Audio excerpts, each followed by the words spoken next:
Hola a todos, hola a todas, ¿cómo están? Espero que estén muy bien. Buenas tardes.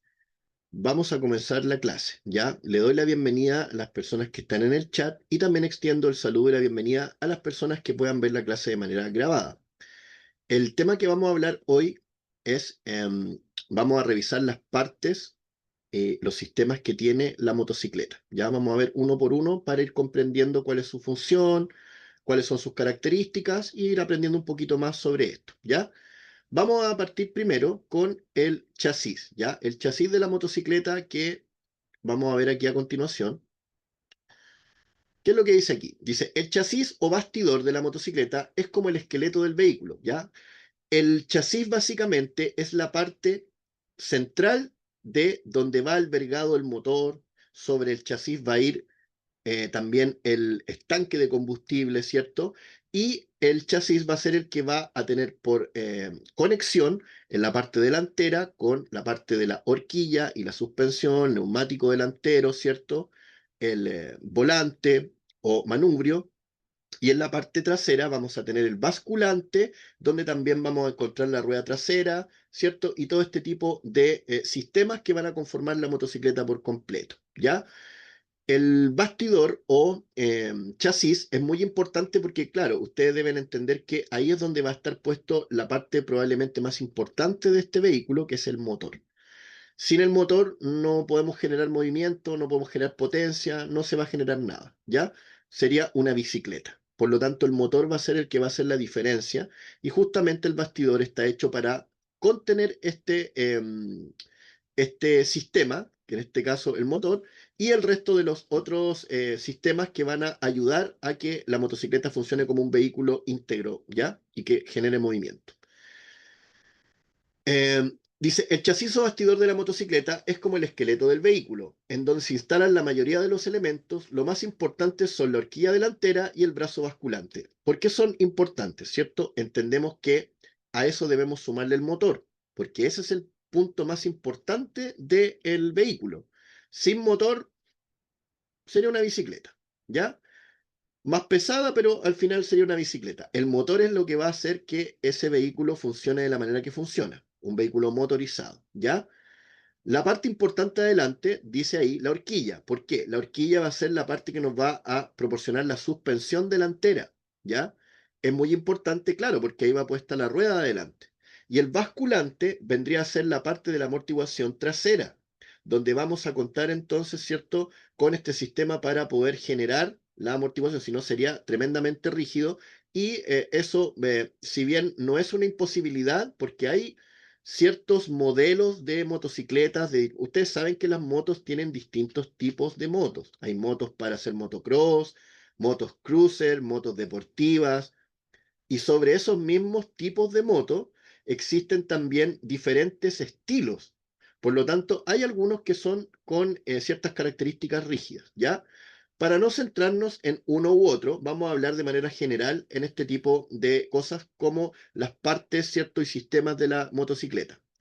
Tal vez en otro momento podemos hablar de algunos tipos de moto más distintos, ¿cierto? Que básicamente no hay tanta diferencia porque el funcionamiento va a ser el mismo, solamente cambia el estilo, la forma, la posición de manejo, esas cosas van a cambiar, pero el resto de las cosas van a ser lo mismo, ¿ya? El motor funciona igual, porque por ahí me van a decir, profe, ¿hay distintos tipos de motor? Sí, hay distintos tipos de motor, pero la clasificación está dictada por dos tipos principalmente, y dentro de esos dos tipos existen configuraciones distintas. Y ahí lo vamos a revisar cuando veamos los motores, ¿ya?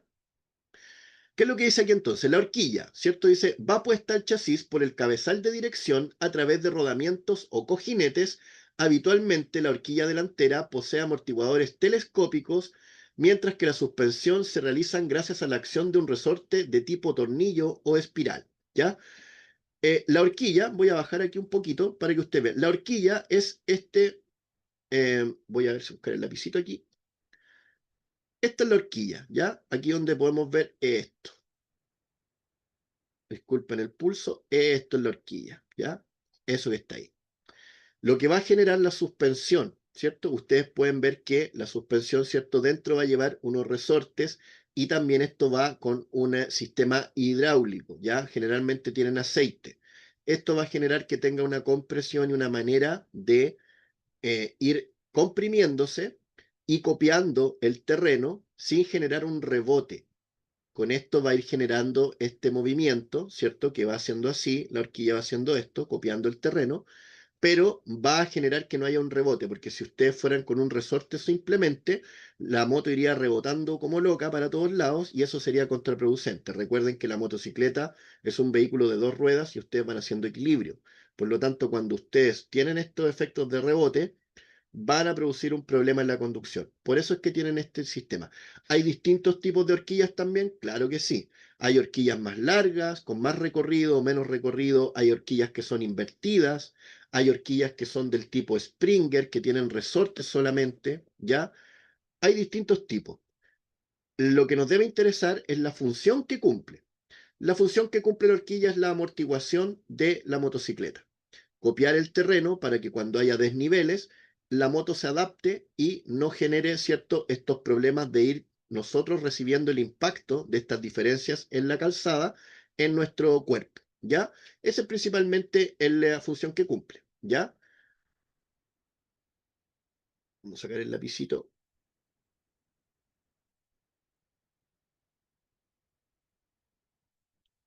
Ya, ahora sí.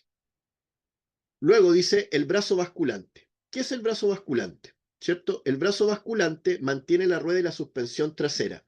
El brazo basculante vendría a ser esto. Aquí, déjenme buscar el lapicito. El brazo basculante es esta parte de aquí.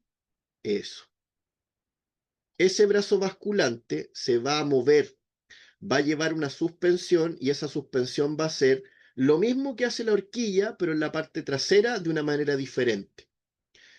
Hay basculantes que tienen distintas características, ¿ya? En el caso de la moto que estamos viendo, tiene el basculante y está conectado con un amortiguador o un shock trasero, que generalmente pueden tener dos, uno a cada lado, o a veces tienen un monochoc que va puesto de manera central, dependiendo del tipo de motocicleta que sea, ¿ya?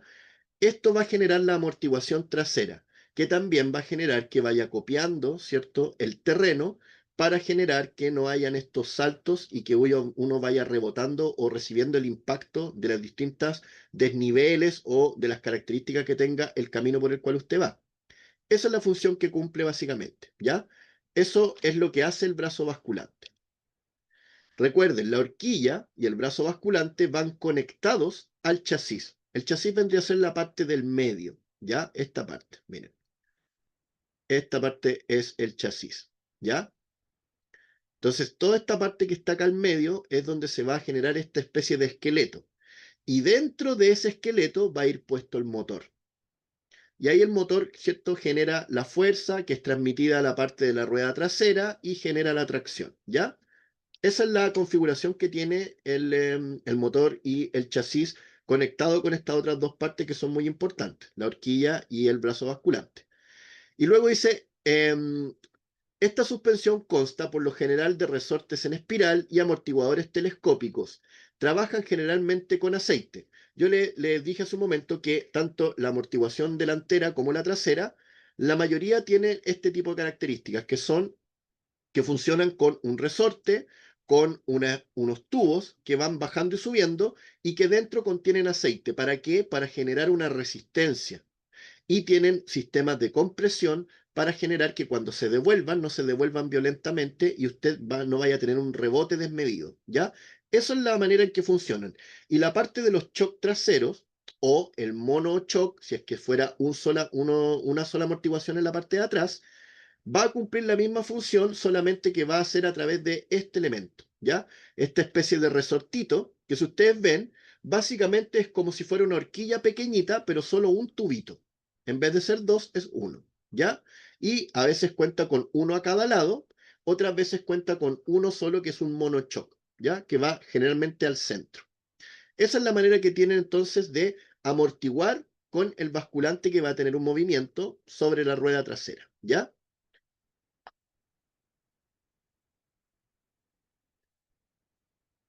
Voy a sacar esto de aquí. Ahí. ¿Qué es lo que dice aquí? Importante, siempre verifique la amortiguación que no tenga fugas de líquidos. Esto es importante, ¿por qué? En la parte delantera, ¿cuál es el riesgo de que esto tenga una filtración? El primer riesgo es que la amortiguación no va a funcionar bien, ¿cierto? El segundo riesgo, que es bastante importante, es que como esto tiene aceite, si tiene una fuga de fluidos, ese aceite usted corre el riesgo de que caiga en el neumático. Si el neumático tiene aceite, usted se va a caer, porque la moto va a patinar. También corre el riesgo de que el aceite escurra y que se meta en el caliper o la pinza de freno o en el disco. Esto va a hacer que el aceite que esté puesto ahí va a impedirle el frenado. Por lo tanto, usted va a tener compromiso de frenado y recuerden que la moto principalmente frena con el freno delantero y uno asiste el frenado con la rueda trasera. Por lo tanto, que usted tenga compromiso de un fluido como aceite en la parte delantera le pone grandes riesgos de usted sufrir algún grado de siniestro, de caerse, de tener un accidente, porque se va a generar, ¿cierto?, esta condición con el aceite que usted ya sabe cuáles son las características. Es bastante resbaladizo y esto en contacto con el caucho del neumático y la calzada puede generar que usted pierda el balance y caiga, ¿ya? Esto, si esto sucede a grandes velocidades, el problema va a ser mayor, ¿ya? Aquí en el esquema que tenemos, ¿cierto? Revisamos recién parte de ello, que era, ¿cierto? La horquilla en la parte delantera, amortiguación delantera. Vimos el bastidor, que es la parte central, esta especie de esqueleto, que va a conectar todas estas piezas y que va a albergar el motor en el centro, ¿cierto? Luego tenemos el brazo basculante, que como lo dijimos, es la parte que va a controlar el movimiento de la amortiguación de la rueda trasera, ¿ya? Luego dice tanque de combustible. El tanque de combustible generalmente está arriba. Está el bastidor, ¿cierto? O chasis, y sobre esto va a estar el estanque.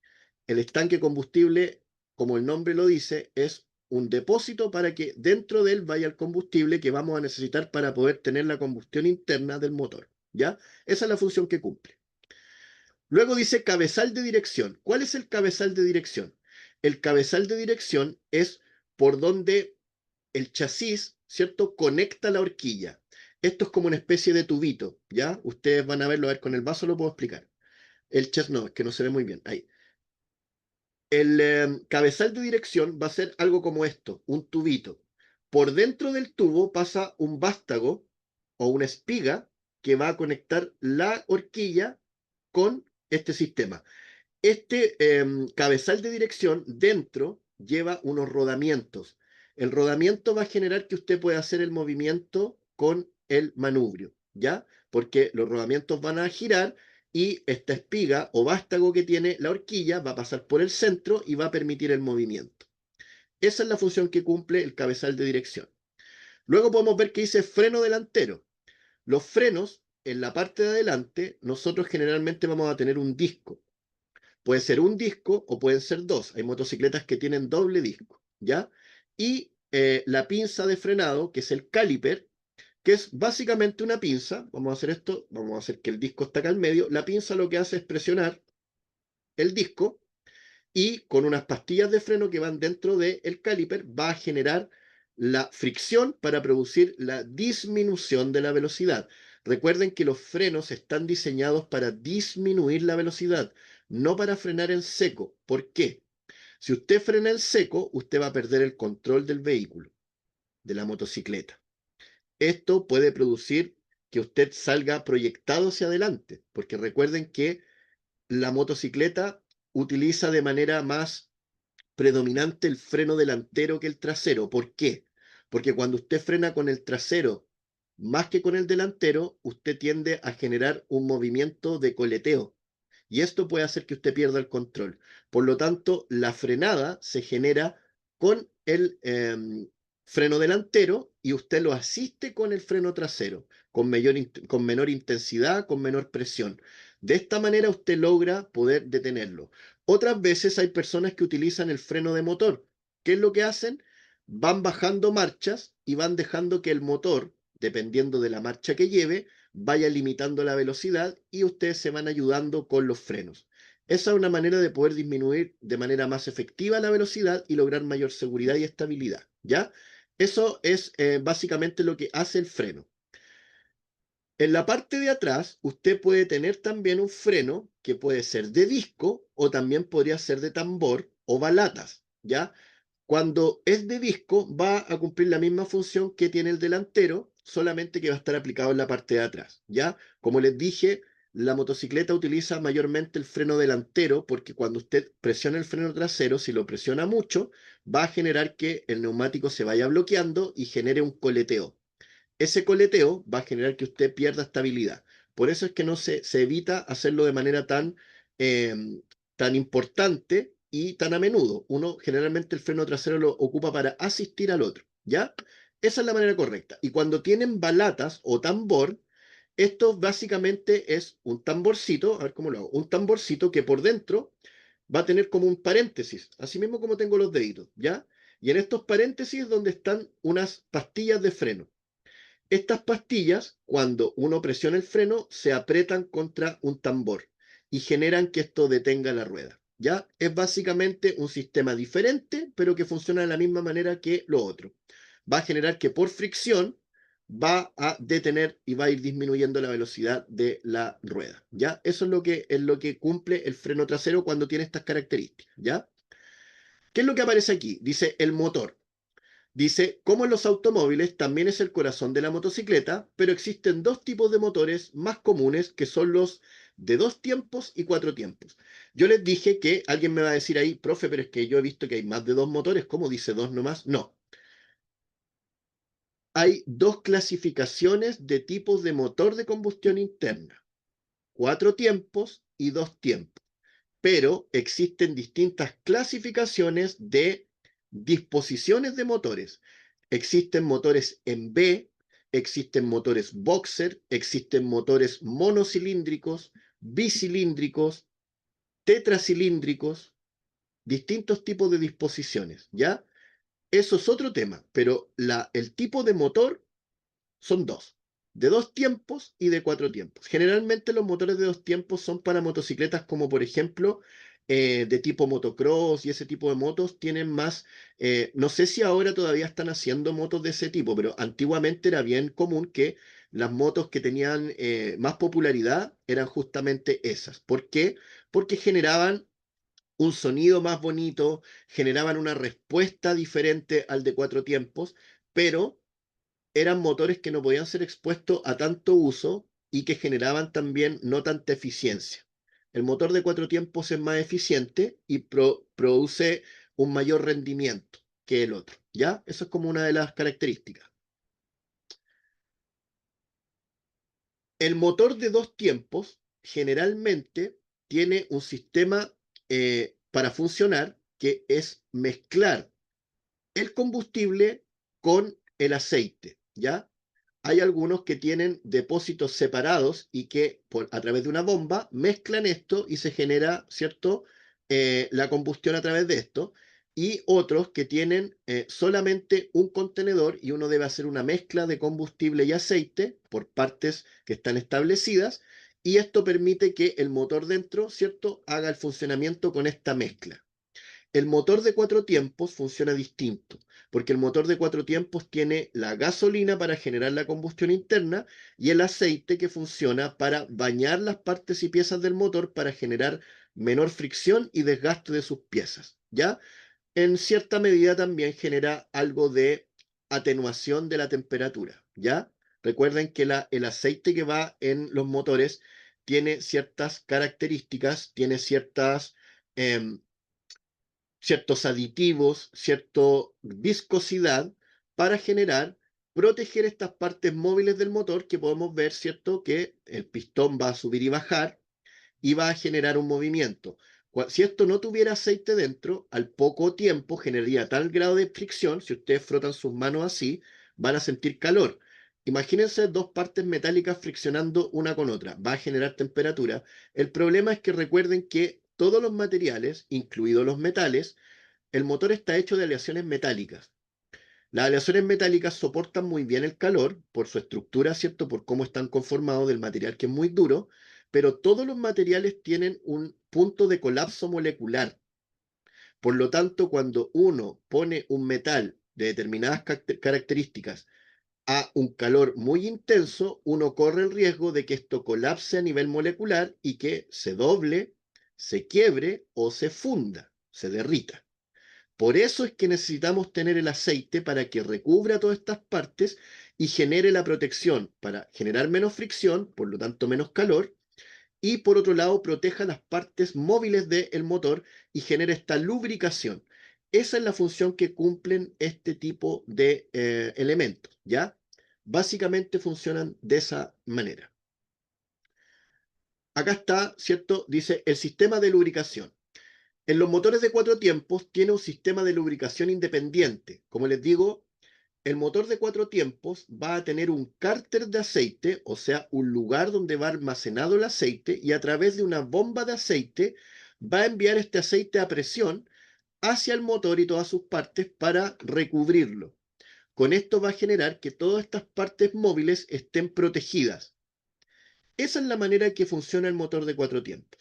Una vez que uno apaga el motor, la presión de aceite, ¿cierto?, disminuye, el aceite comienza a caer por gravedad y termina almacenado nuevamente en el cárter donde se deposita.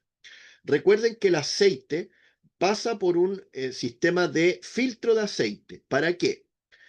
Siempre que el motor, estas partes de aleaciones metálicas estén en movimiento, van a generar de igual manera un desgaste. Lo que pasa es que con el aceite ese desgaste es menor, pero va a recibir un desgaste.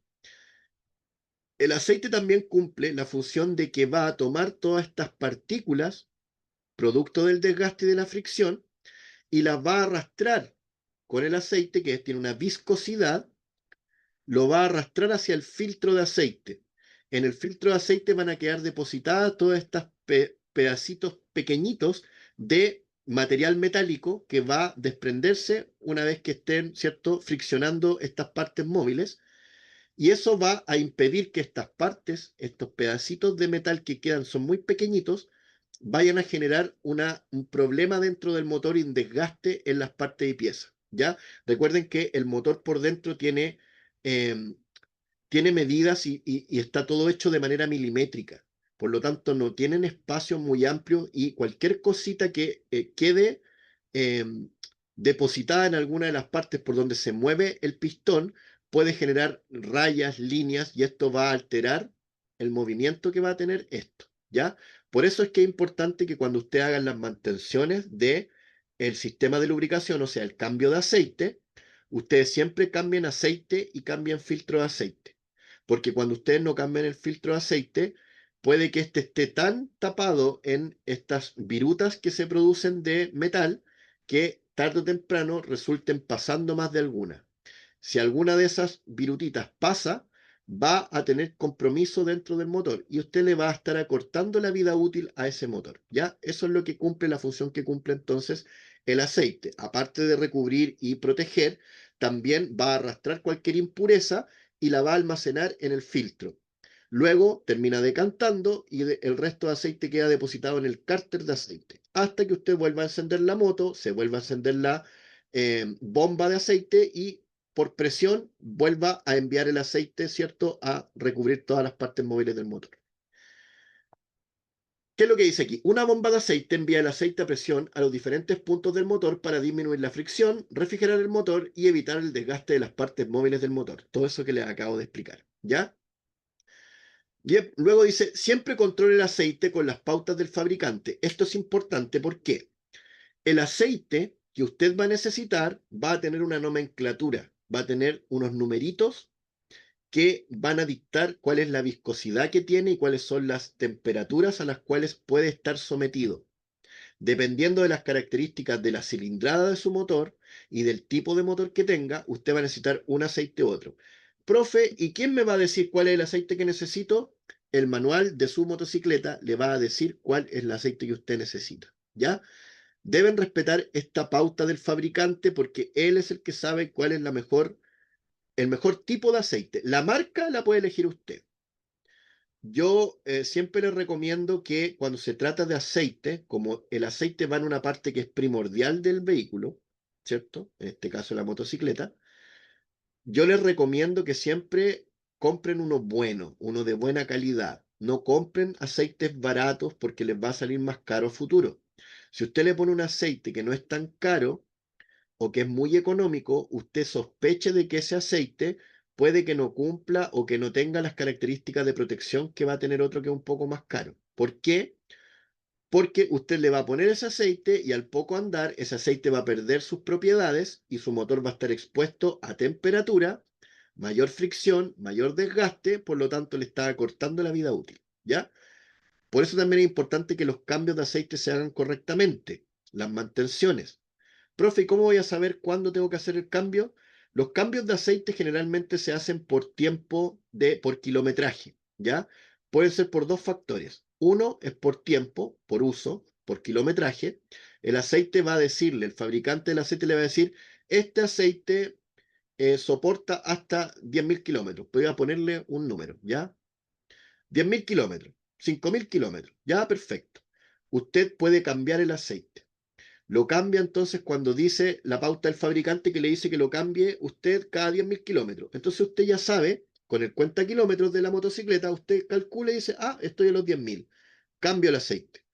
Recuerden cambiar aceite y filtro, ¿ya? Siempre háganlo así, porque de esa manera están protegiendo que ninguna partícula, ninguna viruta que haya quedado en el filtro pueda pasar y terminar contaminando o produciendo un problema para el motor. Profe, yo he escuchado que hay distintos tipos de aceite.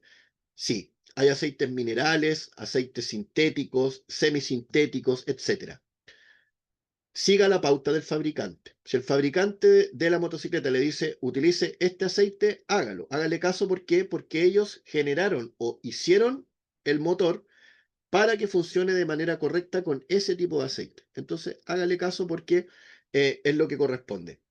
Profe, pero ¿cuál es la diferencia entre uno y otro? Las diferencias no son tan grandes, ¿ya? Básicamente es que los aceites minerales tienen una duración menor y el aceite sintético soporta mejor las temperaturas y tiene una vida útil un poco más prolongada. Esa es básicamente la diferencia que tienen, ¿ya? El aceite sintético, como dice su nombre, es sintético y el mineral tiene características minerales, ¿ya? Son dos aceites totalmente diferentes. ¿Los dos cumplen con eso? Sí, pero generalmente un aceite mineral tiene menos cantidad de cobertura en términos de kilómetros. O sea, por ponerle un ejemplo, un aceite mineral, digamos que le va a durar 3.000 kilómetros y usted va a tener que cambiarlo. Un aceite sintético, 100% sintético, podría durarle 5.000 kilómetros fácilmente. ¿Ya? Ahí tiene la diferencia. Todo va a depender de lo que usted quiera. ¿Por qué? Porque hay personas que dependiendo del uso que le den, prefieren ir haciendo, para conservar el motor en buen estado, prefieren ir haciendo mantenciones más seguido y otras personas que la utilizan la moto de manera tan seguida y que le ponen el otro que es más duradero y así pueden estar evitando tener que estar cambiando el aceite constantemente. ¿Ya? Ahí, como les digo, traten de respetar la pauta del fabricante. Háganle caso porque ellos son los que saben, ¿ya? Eso es un buen consejo que pueden seguir para que el motor siempre esté cuidado y protegido, ¿ya? Eso, básicamente para eso es el sistema de lubricación. ¿Qué es lo que dice aquí? En un motor de dos tiempos, el combustible se mezcla con el aceite para su funcionamiento. No tienen este sistema de bomba que vaya a distribuir esto, sino que uno tiene que hacer la mezcla de las dos cosas y van puestas y se utilizan ambas juntas, ¿ya? De esta manera el motor, su combustión, utiliza aceite y combustible para generar entonces el funcionamiento y que esté protegido y funcione de la manera correcta, ¿ya? Esas son las diferencias que tiene entre un motor y otro. Como les dije, esos son los dos tipos de motores. Pero aparte de eso, ustedes tienen distintas disposiciones de motores. Como les dije, un motor en B, bicilíndrico, un motor monocilíndrico, un motor puede ser bicilíndrico, cierto, paralelo, podría ser un motor tetracilíndrico, etcétera. Ya, esos son mayor cantidad de cilindros y la disposición o la distribución de cómo están dispuestos. Pero lo otro que hablamos es el funcionamiento literal de los motores, dos tiempos y cuatro tiempos, ¿ya? Luego dice sistema eléctrico. El sistema eléctrico consta de la batería, ¿cierto? Para que pueda funcionar necesita una batería, ¿ya? Dice, la energía eléctrica para las luces procede de la batería. las luces de la motocicleta van a funcionar con electricidad.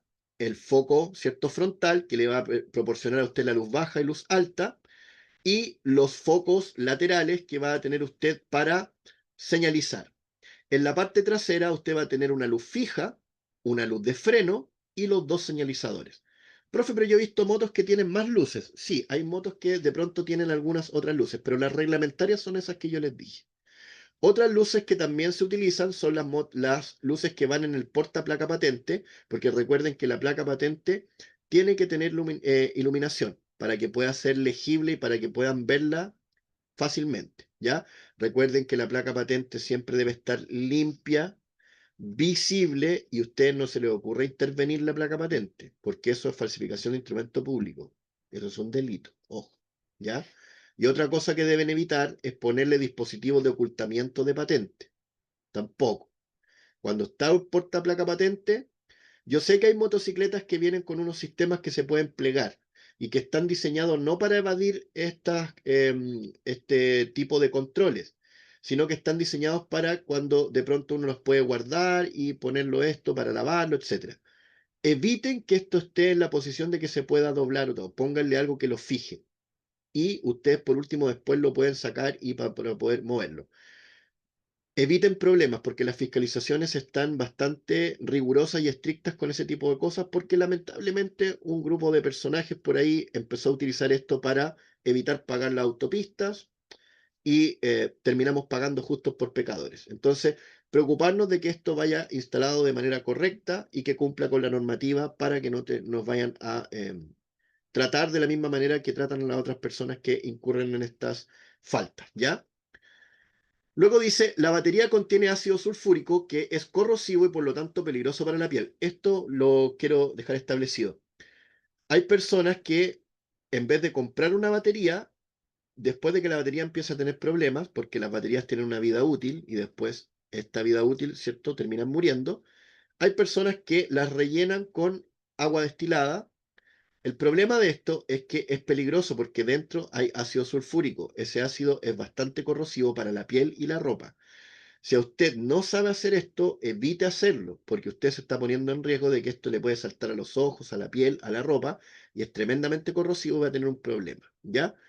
Evítese problemas y cómprese una batería nueva, ¿ya? Eso es lo mejor que pueden hacer. Hoy en día las baterías están hechas para prácticamente ser desechables, ¿ya? No esté rellenando cosas porque no vale la pena. Aparte que cuando haga el relleno, la batería le va a servir un tiempo más, pero va a terminar muriendo igual, ¿ya? Usted va a ganar tiempo, tal vez para una situación de una emergencia. Digamos que usted está en un lugar y de pronto la moto no responde, ¿cierto? No tiene electricidad, la batería se descargó. Tal vez para eso usted podría salir del problema para después llegar a un lugar y comprar una nueva. Ahí sí. Ahí podría hacerlo, pero si usted pretende hacerlo para ahorrarse el dinero de comprar una nueva, no lo haga, ¿ya? Va a tener más problemas porque eso probablemente lo va a dejar botado varias veces, ¿ya? Dice, al entrar en contacto con la ropa también puede destruirla. Como les digo, es muy corrosivo para la piel y para la ropa, ¿ya? Para que lo tengan claro. Dice, si falta líquido en la batería, póngale únicamente agua destilada. Algunas baterías no necesitan mantención. Como yo les digo, las baterías de ahora, las modernas, prácticamente están saliendo desechables. O sea, usted la ocupa, cumple la vida útil y usted después la cambia. No viene ni siquiera ya con la parte para abrir y poder hacer el relleno de esta agua destilada. Evítense un problema, no se metan ahí en cosas que son peligrosas por ahorrarse un par de monedas, ¿ya? No lo hagan. Eviten ese tipo de cosas porque la verdad es que mm, no van a tener un gran beneficio, ¿ya? Como les digo, para salir de un problema eventual, claro que les sirve, pero para estar rellenándola constantemente, no, va a estar corriendo más riesgo que otra cosa, ¿ya? Luego dice los fusibles, ¿ya? Los fusibles son parte del sistema eléctrico y tienen la misión de impedir el recalentamiento o incendio de los cables. ¿Qué es lo que pasa? La motocicleta funciona con una batería. Esa batería tiene un voltaje. Las partes eléctricas del auto, ¿cierto? Que van por cables, tienen todo ahí un ramal de cablería, para generar la distribución de esta energía a través de estos cables y generar que las luces se prendan, la bocina y un montón de cosas que funcionan con electricidad. Las motos más modernas tienen incluso cargadores USB, etcétera, cositas de ese tipo, ¿ya? El fusible, la caja de fusible está determinada para generar cualquier cambio de voltaje. Puede generar que los cables se calienten y se enciendan y se prendan y generen fuego. Esto generaría que la moto se prendiera, ¿ya? Para evitar este tipo de cosas es que tiene una caja de fusibles. ¿Cuál es la función que cumple el fusible? El fusible es dos patitas y en la parte de atrás tiene un filamento. Así como eran las ampolletas incandescentes antiguas que tenían, usted las veía y tenían como un alambrito que unía, ya. Ese filamento está hecho para que soporte esa tensión eléctrica del voltaje regular. Cuando el voltaje es superior, ese cablecito se corta o se funde, por lo tanto interrumpe el ciclo o el circuito eléctrico. Por eso es que no va a pasar la electricidad y con eso usted está evitando de que un sobrevoltaje vaya a prender los cables, los vaya a derretir, genere fuego o que usted queme directamente algún sistema eléctrico de la moto.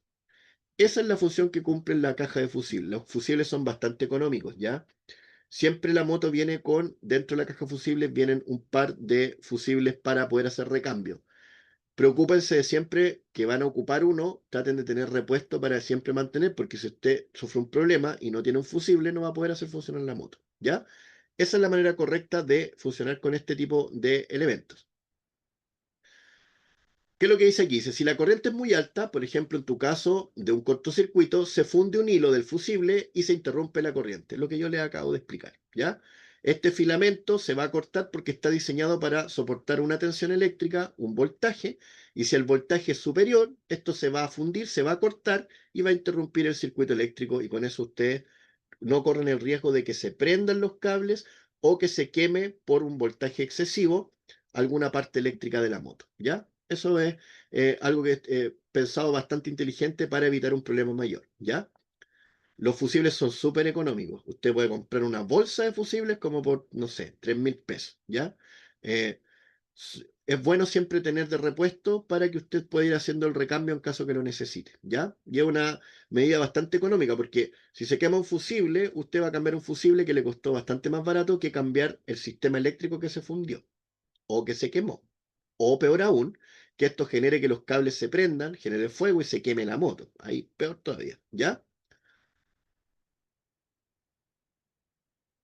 Dice, importante, el motor en una motocicleta se pone en funcionamiento por medio de un sistema de arranque que se acciona mediante un circuito eléctrico, accionando por un interruptor, o bien un sistema mecánico accionado por un pedal de arranque y bobina. Estos son los dos sistemas que tiene. Se echa de menos las motos modernas que las motos antiguas tenían la patita.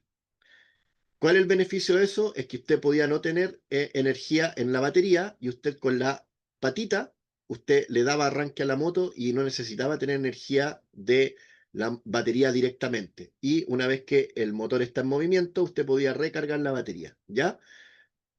Las motos modernas ya no traen patitas y eso se echa de menos igual porque también tiene algo bastante ahí como algo clásico, algo que se extraña, ¿ya?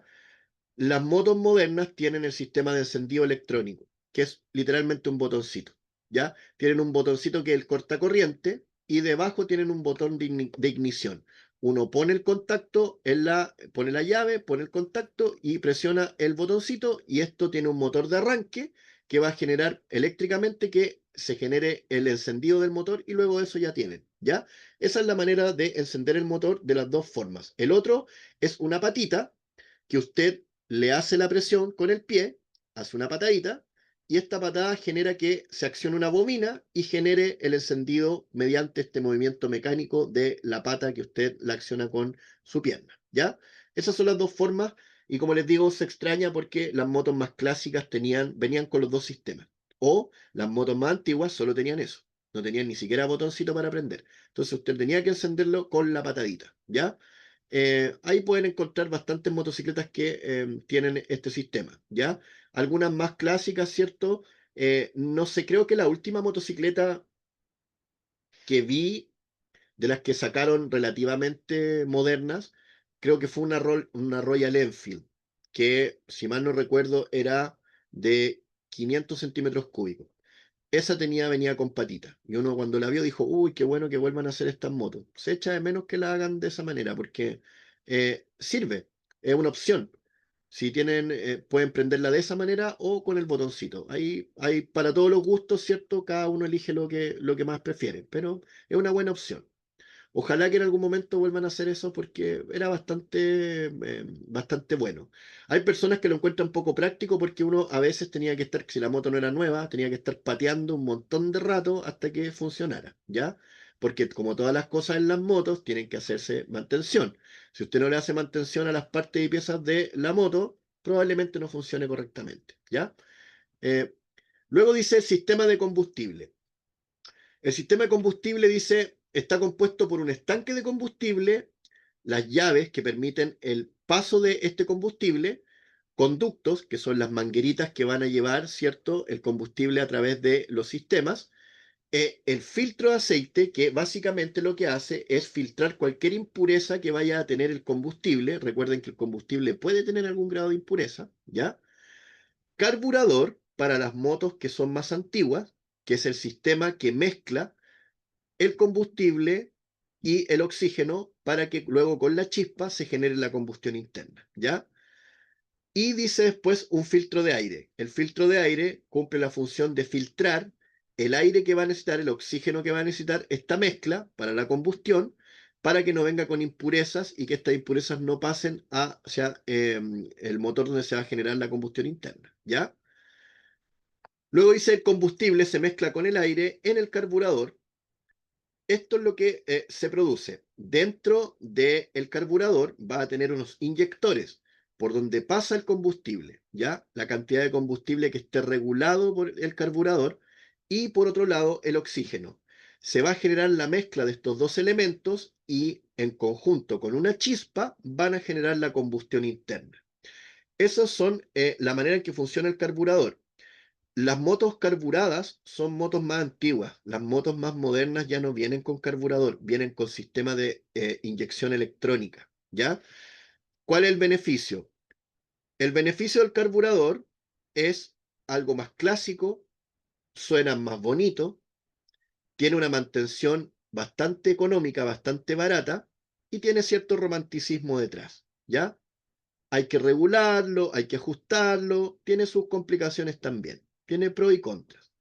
El sistema de inyección electrónica lo que va a generar básicamente es mayor comodidad y mayor eficiencia, porque a través de un sensor va a mezclar con un sensor de oxígeno y con un sensor de combustible, va a medir la cantidad exacta. Cuando digo exacta, es algo exactísimo, ¿ya? El carburador se puede ir descalibrando con el tiempo, se puede ir ensuciando con el mismo combustible que puede tener impurezas y a lo largo del tiempo usted tal vez va a tener que hacer una mantención del carburador o los carburadores para lograr que funcionen de la manera óptima. El sistema de inyección electrónica no tiene ese problema. Cuando el sistema de inyección electrónica falla, usted tiene que cambiar una pieza electrónica. Es más caro, sí, en comparación con el carburador. Pero, como les digo, produce mayor eficiencia porque va a mezclar las partes precisas para que la combustión sea la más rica, ¿ya? ¿Cuál es otra cosa que puede tener problemas con el carburador? Es que el carburador, el rango que tiene, es más o menos acotado. Por ejemplo, las personas que tienen motos con carburadores, de pronto sufren si hacen viajes y los viajes, por ejemplo, los generan en altura. Ustedes saben que a mayor altura, ¿cierto? Hay menos oxígeno. Por lo tanto, como el carburador está calculado, está regulado para mezclar oxígeno y combustible, al quedarse sin oxígeno, va a funcionar de manera más deficiente. La inyección electrónica va a suplir eso, porque cuando esté en altura, por medio del sensor de oxígeno y el sensor de combustible, va a regular automáticamente solo eso y va a mezclar solo, ¿ya? Esa es la manera en que funcionan este tipo de sistemas de combustible. Recuerden que el combustible está almacenado en un estanque y el estanque, ¿cierto? A través de estos sistemas, el carburador o el sistema de inyección electrónica transportan el combustible a los lugares del motor donde van a producirse esta combustión interna, ¿ya? Como dice el punto 3, los motores de modelos más modernos pueden tener inyección directa en lugar de carburador, inyección electrónica, ¿ya? Esa es la inyección que tienen hoy en día la mayoría de las motocicletas. Como les digo, también apunta un poco a que tratan de hacerlo por un tema de eficiencia energética. Tienen más rendimiento de combustible, o sea, dan más kilómetros por litro porque la mezcla es muy precisa y cuesta mucho que varíe. En cambio, el carburador puede que al principio esté funcionando todo muy perfecto y luego puede tener cambios con el tiempo porque es algo más mecánico, ¿ya? Tiene una membrana, tiene unos sellos que también van perdiendo efectividad porque, como todas las cosas, necesitan mantención, ¿ya? Entonces, una cosa tiene pros y contras, como todas las cosas en la vida, y ahí uno va a elegir dependiendo también del modelo de moto que usted esté adquiriendo, ¿cierto? Si la moto que a usted le gusta usted prefiere que tenga carburador, usted verá y le hace las mantenciones. Hay personas que tienen la afición de, aparte de conducir las motos, que les gusta mucho la mecánica de las motos. Entonces, cuando están conduciendo, disfrutan eso y después también disfrutan hacer la mecánica. Y hay otras personas que solamente les gusta conducirlas y que lo mecánico les produce un problema y prefieren llevarlo a un lugar donde le hagan todas las mantenciones y ellos no tienen ni idea, ¿ya? Yo personalmente soy de las personas que me gusta involucrarme en la mecánica porque eso también me da mayores herramientas y facultades a la hora de que de pronto la moto me dejara botado, ¿cierto? Yo voy a tener el conocimiento y la capacidad de arreglar ese problema y salir del problema. Una persona que no maneja eso quedó tirado y tiene que llamar a alguien que lo venga a buscar, ¿ya? Eh, no quiere decir que uno sea mejor que otro, son distintos gustos nomás, ¿ya? Aquí viene el sistema de escape. ¿Qué es lo que hace el sistema de escape? ¿Ya? El sistema de escape, básicamente, va a tomar los gases que son productos, subproductos de la combustión interna y los va a conducir a través de este tubo para poder lograr que con la presión que llevan, ¿cierto? Y la temperatura, estos gases se vayan desacelerando y logren salir de manera eficiente por el tubo de escape hacia afuera. Las motos modernas tienen un sistema para ir generando que esto se vaya filtrando, se vayan desacelerando estos gases y se vayan enfriando para que cuando salgan, salgan con menor ruido y también con menor contaminación. El tubo de escape va a tener este tubo, ¿cierto? Generalmente dentro tienen cámaras que van a generar la desaceleración de esto y en la parte final tienen un DB killer o un filtro de sonido para generar que no contamine, porque antiguamente las motos tenían un tubo, ¿cierto? Que era un escape directo. Todo salía de manera bastante potente, con mucho ruido y contaminaban más. Por las normativas que existen hoy, estas cosas están reguladas, por lo tanto deben ser de una manera diferente y la mayoría de las motos casi no suenan. Para algunos es un problema porque uno dice, a raíz de esto es que muchas veces los vehículos no me escuchan, porque la moto no suena. Hay personas que dicen, mi moto parece juguera. Y hay otras motos que suenan muy bonito, aparte que a todos los que nos gustan las motos, ¿cierto? Nos gusta que la moto suene, porque es parte de esto, de este romanticismo que tiene el motociclismo. Lamentablemente tenemos estas disposiciones que son normativas y tenemos que cumplirlas, ¿ya? No traten de modificar los escapes porque van a tener problemas, primero de eficiencia, porque van a alterar la compresión de la salida. Segundo, van a perder potencia. En baja van a ganar torque, pero van a perder potencia final, van a perder velocidad final, ¿ya? Porque van a alterar la compresión. Y otro punto importante es que también cuando ustedes lleven esto a la revisión técnica, probablemente salga rechazado por emanación de gases y porque también va a generar mayor ruido. Y recuerden que la normativa está dictada con decibeles específicos. Si la moto suena más de lo que está permitido, les va a salir rechazada. Para evitar este tipo de cosas es que deben entonces tratar de respetar esto o llevarla a un lugar donde les hagan un escape que considere estos factores y que lo hagan de manera homologada. De esa manera no van a tener problemas, ¿ya?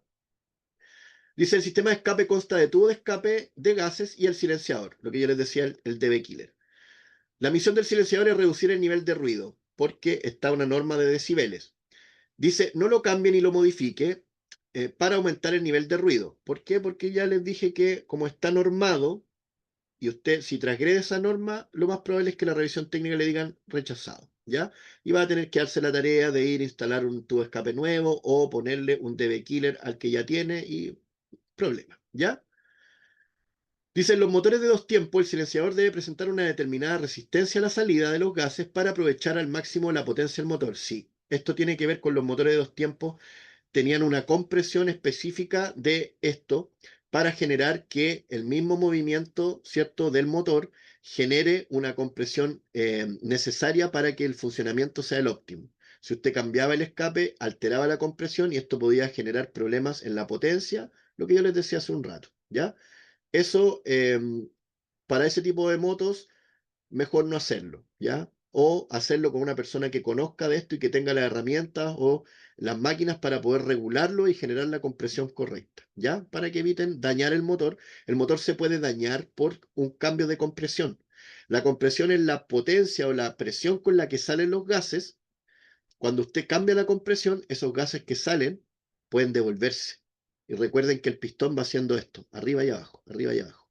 Cuando el gas se devuelve, el pistón puede ir para abajo y encontrarse con la compresión inversa. Y esto va a producir un problema. Podría doblar la biela, podría doblar el pistón, podría quebrarlo, etcétera. Entonces, para evitar ese tipo de cosas, es que mejor respetar lo que viene de fábrica o llevarlo a un lugar donde se dediquen a eso de manera profesional y hacer un cambio bueno y no algo así de manera tan maestro chasquilla, ¿ya? Vamos a dar por finalizada la clase. Espero que haya quedado claro cada uno de los sistemas que pudimos y alcanzamos a ver dentro del tiempo que teníamos. Lo importante, como les digo, de conocer los distintos sistemas de la motocicleta es conocer cómo funcionan, saber cuáles son las mantenciones que debemos hacerle a cada uno de los sistemas cuando ameritan mantenciones y con esto generamos mayor seguridad al conducir, ¿ya? Eso es lo que está detrás de este tipo de cosas. Siempre va a ser positivo que ustedes manejen y conozcan y la información directa de cómo funciona su motocicleta. Es entretenido, si ustedes quieren indagar un poco más allá, se pueden interiorizar en mecánica. La verdad es que la mecánica de las motos no es tan compleja y es bastante entretenido, ¿ya? Y eso les va a permitir, como les decía, tener herramientas para situaciones de pronto imprevistas y ustedes van a poder hacerse cargo de eso de manera personal y no tener que estar llamando a alguien o quedar botado ahí esperando que alguien les preste ayuda, ¿ya? Les deseo que tengan una linda tarde, espero que estén muy bien, nos vemos en una próxima clase. Cuídense mucho.